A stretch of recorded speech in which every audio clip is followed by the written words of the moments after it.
Well, good afternoon, everybody, and welcome back to the SMPTE Media Technology Conference Europe at MPTS. I'm John Ellerton, Chair of SMPTE UK and Director of Technical Sales at Evertz Corporation. Now then, we've got a special session for you now. Please welcome to the stage Rich Welsh, who is President of SMPTE, together with Nick Kemp, Andre Rulofs, Emma Young, to talk about In AI We Trust, the latest in Gen AI agents and digital twins. As they get themselves into the right position on the stage, I'll keep talking. There we go. Take it away, Rich. Thank you, John. Hi, everyone. Well, good afternoon. It's not too long until pub o'clock, so we won't... I thought these were beers, but they're actually water, annoyingly, but nevertheless. So hopefully this panel will be incredibly insightful for you. We're going to talk about generative AI agents and digital twins. As I'm sure you're all aware, they're on the rise in media. It can feel a bit like an unstoppable force. It's happening whether or not we want it to. But this panel is going to explore how creatives, technologists, and content producers can lean into using these tools and feel safe and comfortable, that they're working ethically and at the high quality that the audience demands. And those are questions that really are begging of generative AI. So we're going to explore that. So I'm going to very quickly ask my panel to introduce themselves and what they do, and date of birth and bank sort code and account number. So Nick, can we start with you? Hello, I'm Nick from Adobe, so I'm an AI engagement manager. What I do is help deliver production-ready generative AI and automation at scale for our enterprise brands and also agencies as well. That is quite fancy, really, term of creating Gen AI at scale, really. Andre. Yeah, my name is Andre Rulofs. I work on open source sovereign AI that integrates into the operating system. We are a company based in the Netherlands, and I'm here to talk about AI, its impact, and the importance of open source software. Thank you. Emma. Hello, I'm Emma Young. I work for Deluxe. I'm the Senior Director of AI Production Technology, and I'm working directly with major Hollywood studios to improve their workflows and find ways they can intelligently include AI into their workflows to speed up production, pre-production, visual concepting. It's cool. Oh, Emma, that's a great place to start. Can you set the scene for us? Can you tell us why custom models are useful in film production? Yeah, so a fully customized model has a unique understanding of your franchise, all your visual decisions, your visual concept, and that's been made very early on in the creative process. Whereas if you're using a generic off-the-shelf model, it doesn't have that context, it doesn't know your franchise, it doesn't know the aesthetics of the films that you're producing. If you've got multiple films in a franchise, you're working on film number 5, it's really good to be able to draw on the unique aspects of the previous 4 films, and you can't do that with a generic model. So if you're able to fully customize it in a safe way, it's really great for creatives to be able to draw on that and be able to iterate faster with their creative decisions. So Nick, at Adobe, you've been developing different tiers of AI to cater for different customer needs, from the enterprise custom model level down to people who actually don't want to use AI. And we've seen recently news like film festivals saying no AI in certain awards categories, things like that. So obviously it's a little bit divisive, can be. Can you tell us more about how you tier those levels and what the drivers are for that? Yeah, sure. So I like to see them as spectrums of different levels of AI. The top one being actually what Emma was talking about. We have Foundry model, which is a bespoke model that's fed off of a film's DNA or a brand's DNA, and it's very sort of kept within the means of that. And you can have like cultural models as well, which is really interesting, where it's guided, really you're working, trying to work within the strengths of bias and stereotype. So, and a brand's guidelines as well, very much so. It's very, very safe for that brand. The next level would be we call a custom model. And that's more something that you may have seen on the Firefly website, where it's built off of our generic Firefly base model. That is, that's trained on like ethical, copyrighted material, and so it's safe for production. But for example, people would. We have a lot of people using that, and you'd like put in 30 images or something, and you could create something that's separate from the Firefly model, but it's working with both, and you're creating like maybe brand compliant infographics, a character, or something like that. And then the other level I find really interesting, this is where I do a lot of work in, and that's where a customer doesn't want to use AI, but also like Gen AI and automation kind of go hand in hand quite often. So we'll be using our part of our products to create like Photoshop masking features where we're just cutting out, say, for example, a football player or a celebrity, where we cannot use Gen AI on them at all. It has to be them. We can't be seen to change that in any way. So we'd use like masking, or products, we'd use an object composite, where you composite on top. And that what's underneath can be Gen AI. So that could be like various backgrounds that is just powered by, prompting, agentic or whatever. So that way, you're keeping it safe. So my work is very much about working out at what point along the process are you using generative AI, what bit are you using, the safety networks, are you bringing in the Foundry model, are you, there's lots of aspects to that. I'm sorry, I don't know why that was suddenly funny. So actually, this is really interesting, because you're going from very high levels of automation to almost none, but of course using algorithms in the way we have for some time as well. And I think that's worth pointing out. There's a lot of concern about like, oh no, AI, but what now gets bundled into AI as a product is something we've been maybe doing for 10 years. Yeah, exactly. No, and actually, I think it's quite good, because I think a lot of people are quite fearful of doing that automation on an AI, but actually, you're not actually, for some parts of their work, you don't need to use AI, or all of it actually. You just use, you can just use automation. And I think that's a really good, concept for people to think about who are a little bit fearful of it. So, Andre, since we've just been talking about, the automation side of it, are the robots coming for our jobs, and/or are they going to kill us in our sleep? Well, not yet anyway, in my opinion. It's a question we all want to know. I would say the more you actually have a hands-on experience with all these different AI agents that are constantly being marketed, the more you understand really the limits of them. You have to kind of process, all this marketing we've been hearing for the past few years, that in 6 months we finally get this AGI, we finally get this robot that will do everything that a human can do. We're hearing about the AI layoffs, but they always have a side note, we're laying people off because of AI and also other reasons, right?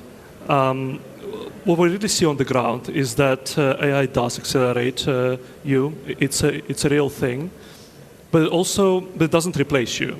Those agents need to be constantly checked. They can do the easy stuff, and they also enable people now to do some of the things they weren't able to do before.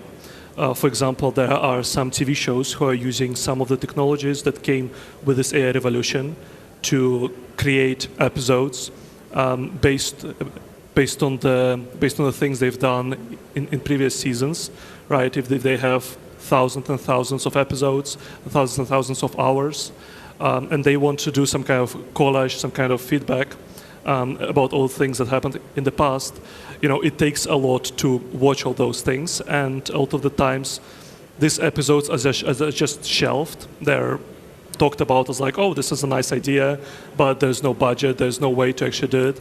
And right now what we are seeing from those companies, from those TV shows, is that they're now able to produce not only more efficiently, but also the things they were just completely not able to do before. And that also includes, now you need more people to do more jobs, right? So it's not an AI replacement, it's more AI acceleration that either preserves the existing jobs or even increases them. Cool. So I'm going to do something super risky, which is not on the script, but I thought I'd do it anyway. It just came up to me. So can anyone put their hand up if they've lost their job to AI? Yeah, nobody. I thought so much. So it's not happening just yet. And I think that's kind of the reality of it. So let's start talking about how we use these tools in the real world. Emma, you're building AI systems for high-end production use. It's obviously a very demanding market. Can you tell us about what things actually make people feel unsafe about using Gen AI in that world? And is the industry addressing the right problem in use of Gen AI? Okay. So most people that are using AI tools, they don't really understand, what the model's been trained on. They don't understand who owns the weights. They don't understand, who actually owns the model. They don't understand what's happening to their data. Has it been sent to the cloud? Has it been used to train other models? And there's no audit trails that's been established, and there's standardization, for example. And that makes people feel really unsafe. So in the industry that I'm working on, kind of Hollywood movies, the IP is worth hundreds of millions of dollars. So if people are going to use it, they need to know that their IP is safe and it's not going to be used elsewhere. It's not going to end up training models and they've got no control over it. But I think the audit trail and provenance, when people don't understand when something's been generated, okay, what exactly was the starting point? Where's my IP? Is my IP being used in this? Where's that come from? What's that audit trail? And I think the industry isn't really facing that, and it's going to become a bigger issue as time goes on, because we're going to start demanding those answers. And model providers don't necessarily maybe want to be completely opaque, transparent, and providing that information up front. They just want you to use their tools. It makes them money. So Nick, Adobe has a huge library of content that it owns, which is their stock library. Yes. And so your models are trained on your own IP, effectively, which is quite unusual in the industry. Can you talk a little bit about that? And also, obviously, you're working with very big brands who care a lot about their IP. Can you tell us about what that looks like for them? In terms of firstly your sort of ethical sourcing of your data, and then also how the brands actually use Gen AI. Can it do it all for them, or is it a helper? What are you seeing? Yeah, so Adobe Firefly, probably quite famously, I don't know if people do know, but that's trained on our own stock library, but also on non-copyrighted material as well. Also the stuff that's on the stock as well for the artists that opt in for their stuff to be trained. It's an opt-in or an opt-out their tick box, and they get paid on the stuff that's used in AI as well. So we're as ethical as we can be, and it works really well. A lot of customers. Agencies, for example, they can't be outputting stuff that might have a Mickey Mouse, on it, or a Coca-Cola sort of, some sort of like style or something. You just can't do that. You can't send that out to production. So yeah, that's what we do. In terms of in terms of like what it can do and what it can't do, generative AI. As a whole, there are limitations. Yes, of course. Like I think the 3-4 finger thing is classic. That's going away now. but it's still there, and also AI hallucinates as well, so we have to be mindful of that. So we do always have to QC stuff, always. And I think that my point here as well, really, that I want to make is that humans have to be in the loop all the time. So whatever you're creating on generative AI, really it's the human that has to direct that. And, you know, there's some things that are formulaic, maybe, and, you know, Gen AI lends itself to that, actually. So maybe a formulaic, like, banner ad, or a formulaic, like, TV series even, you know. You could actually create that purely by Gen AI, but it's not really exciting. It's not massively valuable. I don't think that is where the world's going. So I think very much it's about, you know, bringing in that surprise, bringing in that humor, bringing in, you know, those creative bits that are, you know, really going to drive the quality of the AI and steer it the way that you want to steer it, and get the best out of it. Yeah, and I don't know if we've got time, but I would love to like put a little thing to the audience for if anyone hasn't tried AI or is a bit fearful of it, if they like if there's a campaign that they create or like a social post that they always create all the time, if they try and do that just using AI, nothing else, just AI, I challenge you to see where you get with that, because you will find limitations, mostly, I would have thought, and it will be frustrating. It will then take time to sort that out. But it also will let you realize how much you need to be in the driving seat of this and how much you need to put your creativity into it to drive it. So if we're trying to kind of automate our workflows, and so AI as an assistant, is obviously where you're seeing the usage, not just replacing the process at wholesale. Andre, you know, agents obviously are becoming more and more common, and pretty sure, I mean, has anyone here not used Claude or ChatGPT? Hands up if you haven't asked a question of an AI. Yeah, exactly. So everyone's kind of using them, and they are, I mean, you know, in the simple LM form, maybe not quite agentic, but agentic workflows are becoming very common. Are there concerns around people just doing that?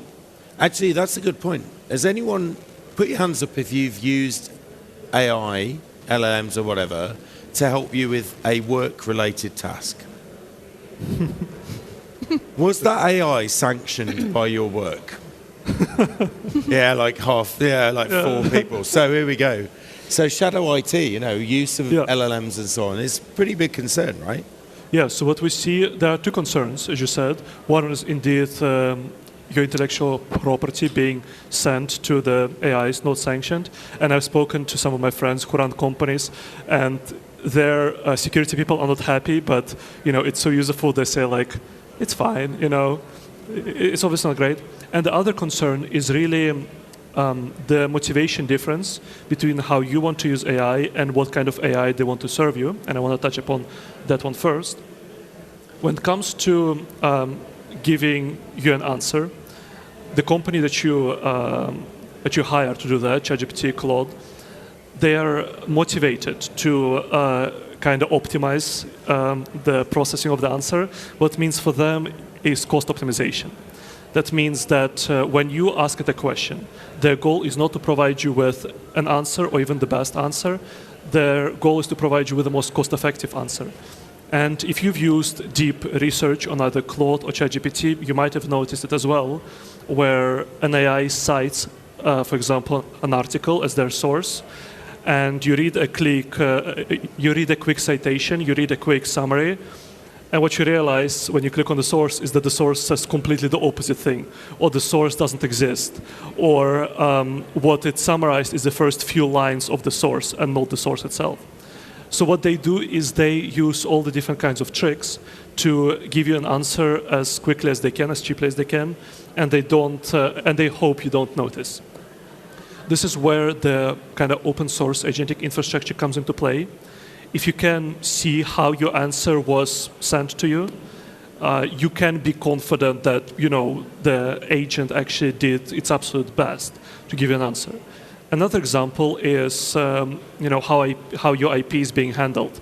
Even if an AI that you use is quite useful, but it was not sanctioned by your work, if you can see or if you can have the trust that all of the code is open source, you can check every single line, and that nothing was logged, nothing was saved, that they've deleted it as soon as your request was processed, you have more confidence actually using it. So your IP now cannot leak and cannot leak as easily, because right now, if you're using ChatGPT and Claude, you have to kind of trust that they say what they say they're doing.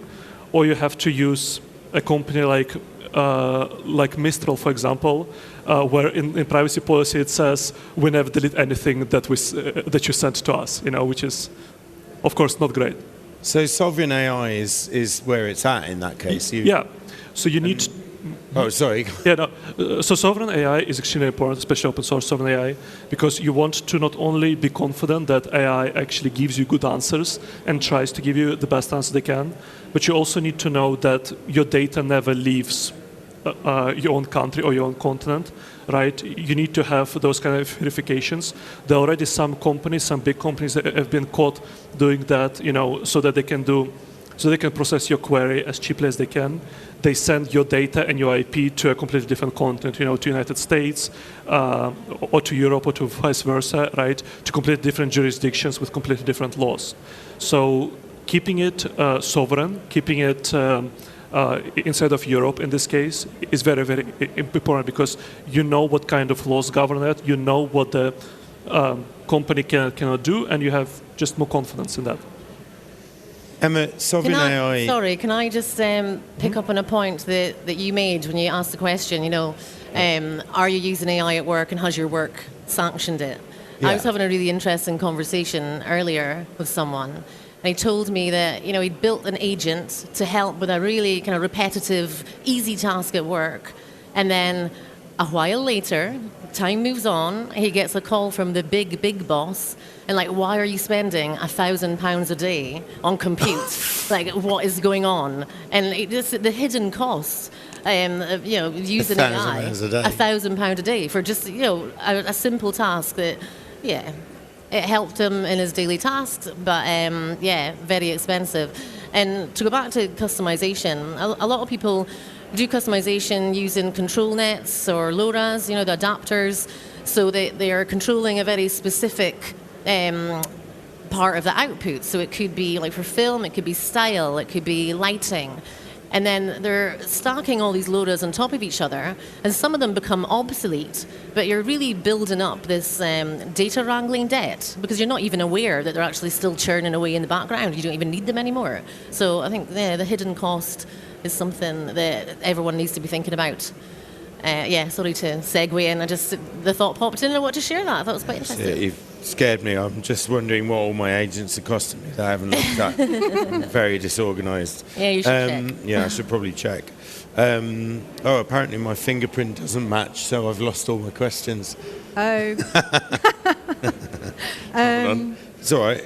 You know, I was you were going to ask me about sovereignty. I was going to ask you about sovereign AI. We're getting a little bit close to time, but tell us what it means for major film franchises, because obviously content security has always been super important for the big franchises. Yeah, absolutely. So what does that mean in the terms of using AI?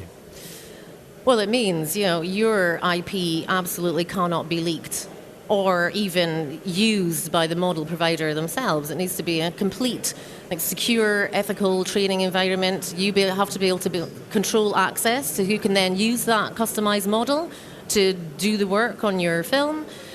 So as controlling access, making sure absolutely nobody can access your content to then further use it. It's even... Sovereignty is coming down to the point that some major streamers are now looking for AI declarations before they'll even commit to funding a production. So it's super important. We're going to see more and more of that, I think. So if it actually stops the production of new films and new TV series, if those declarations aren't in place, we need to design for it. We need to make some decisions and standardize it in some way. Nick, you're working with some really big brands. Obviously, they are leaning in. They want to use AI.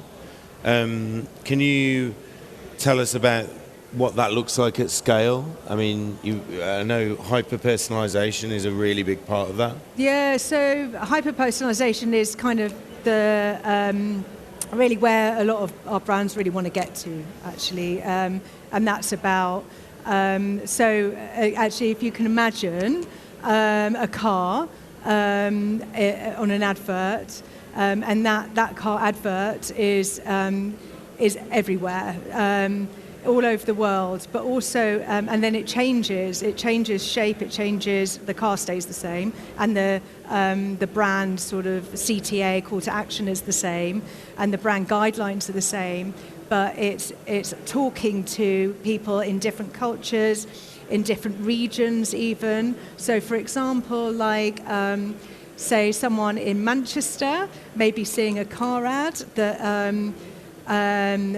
in an urban English area, and maybe it's raining, might make you feel at home.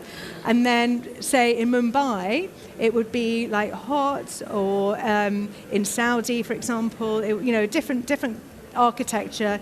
In Saudi, maybe the dress would be slightly different, and things would have to adhere to certain cultural references. So, but we're also getting down to family, to like, are you a family person? Are you whatever? So that's what we're getting to, where we can output, just millions all at once using automation and Gen AI. But then when I think where it gets interesting is where, like, the fan base, the consumer, starts being part of that. So they're starting guiding their own personalization. So we see that now more and more, and this is the bit that I really enjoy doing, and I enjoy talking to the brands around to doing this sort of thing, which is audience participation, where they are, the audience or the consumer is going in and creating, say, for example, their own label for their own Gatorade is a classic example, their own Gatorade bottle, and then it gets posted to them, or they're part of a loyalty club, and they're typing in stuff, and they get all the information, and they've got their own look of what they want this to look like, and it appeals to their entire family. So they've got all their family on board this like trip that they're going on, or something like that. So you're really getting the audience getting into doing that, and you can do that now with automation at scale, because you can do so much so fast, and within those brand guidelines as well that the brand wants. So we've only got a couple of minutes left. I was trying to get on Slido, but it's not working. So has anyone asked any questions on Slido? No? Okay, cool. That means I don't need to look at it. Great. Since we've got a couple of minutes left, I'd like to get a take from each of you on what IP ownership looks like now, because the world has changed so much with Gen AI. So for you, what does this look like in our, for our industry? What are you, maybe what you're concerned about, or what you got hopes about with IP ownership? Emma, can we start with you? Well, yeah, ownership, I guess, of a trained model, it's becoming a legal and commercial problem, really. Who actually owns it? Like for Hollywood studios, they want to own it. For model providers, they don't want the studio to own it. They want to retain ownership themselves. And with studio IP, with no guarantee that has been isolated throughout, it's a massive worry, and I don't think we're really at the point where we're fully understanding kind of where it's going to go next. I mean, you think about the investment that Disney made into OpenAI with the Soda deal. So is everyone aware of that? Do people hear about that? Yeah, 200 Disney characters that were going to be available for people to make new content, and it was going to be a new Disney Plus channel that for all this user-generated content would be showcased on there. And then OpenAI pivoted and then that was no longer possible for Disney. How do you then trust a model provider that they're actually going to keep on serving? You've made an investment, you're like, we're going to go with this AI company. Because, best-in-class models would change every few months. So what does ownership look like? Is having absolute full control over your model and also not being tied into a specific provider. So that's why model gardens and aggregators like FAL, Comfy, where you can access lots of different models. If you could have a protected environment where your IP could be used to train those lists of models, then that's super useful, because then you're wanting to generate new characters or new creatures, and there's a model that a text to image model or an image to video model that is it's giving you a better result based on your previous franchise signal, then you're going to want to switch to that. So it's kind of getting tied in. It's a tricky situation at the moment, I think, and it's interesting. And that's going to have to be the last word, oh, sorry. I'm afraid. We didn't talk about SMPTE standards. SMPTE is C2PA. I'd be in the panel. Well, I'm going to I know I've gone over, so and I'm getting in trouble. I can see them looking at me, getting the evils. Who's a member of SMPTE? Well, if you haven't got your hand up, join SMPTE. Come and help us. We're standardising the content authentication initiative, C2PA. We're working on these problems as an organisation. If you want to help the industry get better at doing this, come and join us at SMPTE. I know it's such a shameless sales pitch. It's the first time I've done it ever. Come and join us. Get involved and help the industry deal with these challenges. I want to say thank you to my panel. We had so much more we could have talked about, but let's give them all a big round of applause. Thank you.